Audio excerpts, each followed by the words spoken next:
the NBA 2K series has been dubbed as the official video game of the NBA. It has received worldwide acclaim and popularity from fans and NBA players themselves. In fact, NBA 2K has become a growing part of today's pop culture, with many NBA players gleefully checking in with Ronnie 2K, the digital marketing director for the video game series, for their player ratings.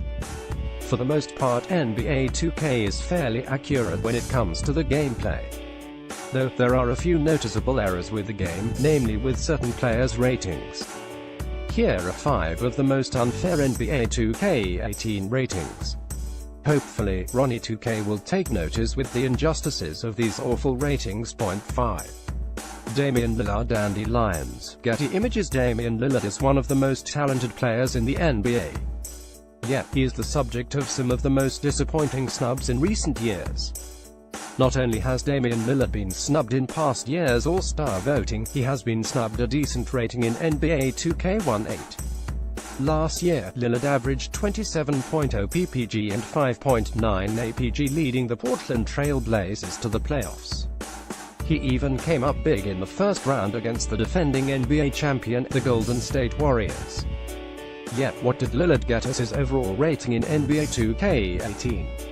He got an 89, that's not a bad rating, but his contemporaries and rival point guards such as Kyrie Irving and John Wall both got a 90. Both players didn't have averaged the same numbers as Lillard, and both players aren't better than Lillard. It may be a 1-point difference, but everyone who plays NBA 2K knows that the 90 threshold symbolizes truly elite players. Saying that Lillard isn't an elite player is ludicrous. Obviously, Lillard may not care about his overall rating, but Ronnie 2K should at least put him in the same categories as the rest of the NBA's elite point guards. Point 4. Isaiah Thomas. Isaiah Thomas had a memorable season with the Boston Celtics. He led them to the Eastern Conference Finals, and he was instrumental in the Celtics' playoff success. Tommy was even known as the King of the Fourth, with his brilliant fourth-quarter performances.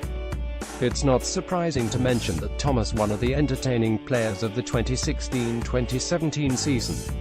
Yet, he only got a 89 for his efforts. Much like Lillard, this rating is disrespectful to Thomas's great season, but it doesn't even make sense. Lillard is known for getting snubbed, but Thomas made headlines the entire year. He tragically lost his younger sister in the playoffs, and dropped 53 points on the Wizards in a hard-fought victory. Thomas even averaged 28.9 points per game last year, making himself one of the top scorers in the league. So, how did he end up with a rating lower than John Wall or Kyrie Irving? It doesn't make sense. You can argue that Thomas is only a scorer, but that won't explain why he isn't ranked as a top guard in NBA 2K18. He plays his own brand of basketball and is effective in it, much like how Wall is a passer and not a scorer. So, should Wall be an 89 for having little ability in shooting? Nah, it doesn't seem right. Point 3. LaMarcus Aldridge. Getty Images. Last season, LaMarcus Aldridge averaged 17.3 ppg and 7.3 rpg, while shooting nearly 50% from the field and 41% from deep. This is an incredible stat line for a player who didn't do so well in Popovich's system last year. In fact, this was better than Aldridge was supposed to do. In any case, Aldridge was given a 85 overall rating for his trouble, but was that really appropriate for the star power forward? After all, Paul Millsap, DeAndre Jordan, and Hassan Whiteside all received a 87 overall rating. The unfortunate part about this is that they all aren't nearly the players that Aldridge is. Aldridge can score from anywhere in the post, has a knockdown mid-range game, and a reliable three-point shot. In other words, Aldridge is exactly the type of power forward that fits the mold of modern NBA offenses. An 85 overall is chump change compared to the type of player Aldridge is. If anything, Aldridge is proving that he is an underrated star power forward, averaging 21.9 ppg and 8.3 rpg. He is even making 50% of his shot attempts inside of the arc. Point 2. Lonzo Ball. It'd be an understatement to say that Lonzo Ball is having an uneventful year. He isn't quite living up to the hype that his father created for him, even though he has been playing pretty well lately.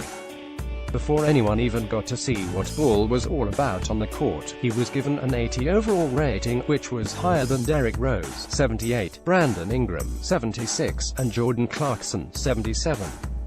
80 overall rating is a bit high for any rookie, no matter how high the hype is. At the time, the decision probably made sense. Obviously, everyone expected Lonzo Ball to be better than Stephen Curry this year. Now, however, the decision seems lopsided.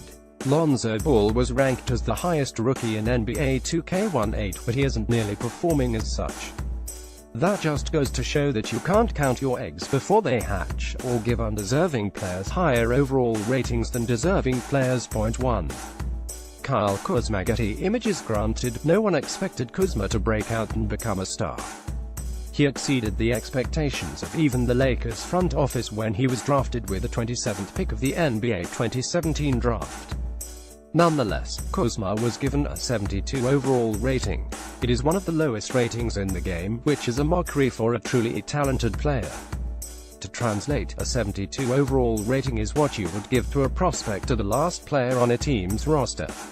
A 72 rating displays Kuzma as a borderline NBA talent, and he's not.